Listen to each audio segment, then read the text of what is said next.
Hi යාළුවනේ කොහොමද ඔයාලට? තමන්ගේ කොණ්ඩේ දිගට නිරෝගීව වවන්න කවුද අකමැති නේද? හැබැයි ගොඩක් අයට තියෙන ලොකුම ප්‍රශ්නයක් තමයි කොණ්ඩේ වවන්න ගියාම කොණ්ඩේ අග පැලෙන එක, මැලපෙන එක, නැත්නම් අධික ලෙස කොණ්ඩේ යන්න පටන් ගන්න එක. එක එක જાති ෂැම්පූ තෙල් වර්ග ගෑවත් කිසිම වෙනසක් නෑ නේද? ඇත්තටම දිග ලස්සන පිරුණු කොණ්ඩයක් කියන්නේ එක රැයෙන් ලැබෙන දෙයක් නෙමෙයි.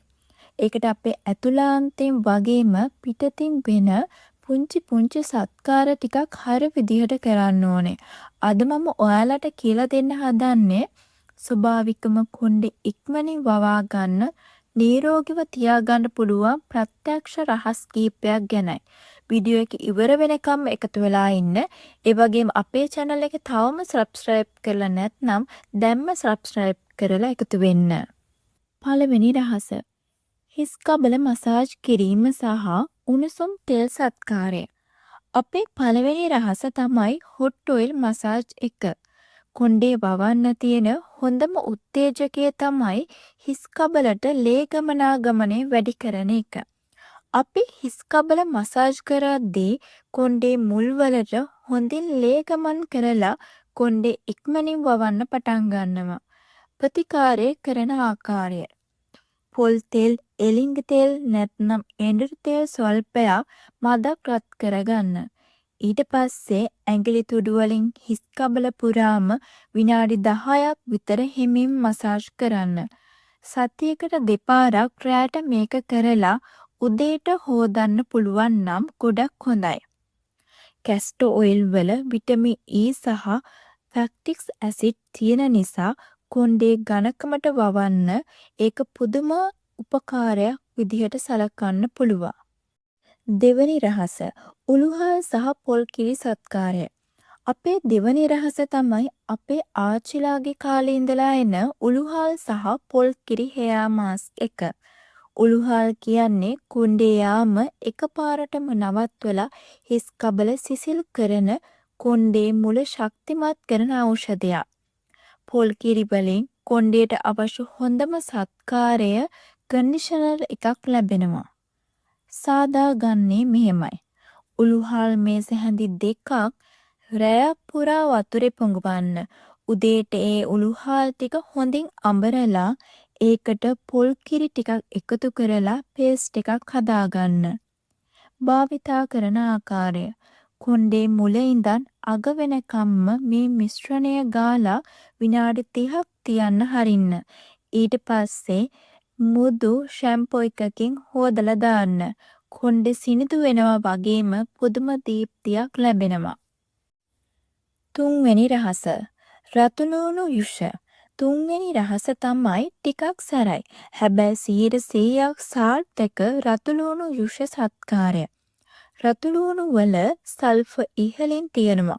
සල්ෆර් මගෙන් හිස කෙස් වල කොලජන් නිෂ්පාදනය වැඩි කරලා කොණ්ඩේ ගැලවී යන තැන් වලින් පවා අලුතෙන් කෙස් ගස් වවන්න උපකාරී වෙනවා.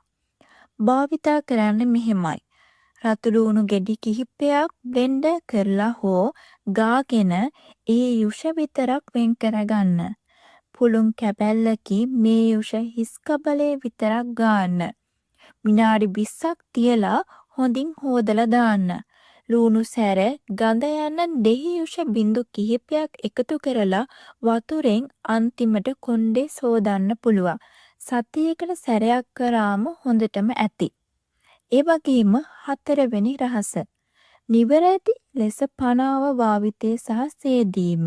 අපි හතරවෙනියට කතා කරන්නේ අපි දිනපතා කරන වැරදි හදාගන්න එක ගැන.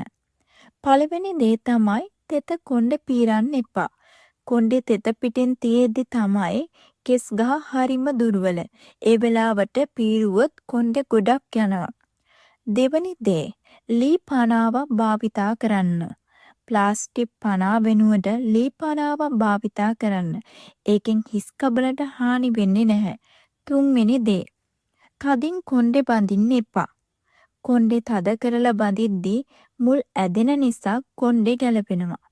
හතරවෙනි දේ අධික ලෙස රත් කළ වතුරින් හොදන්න එපා.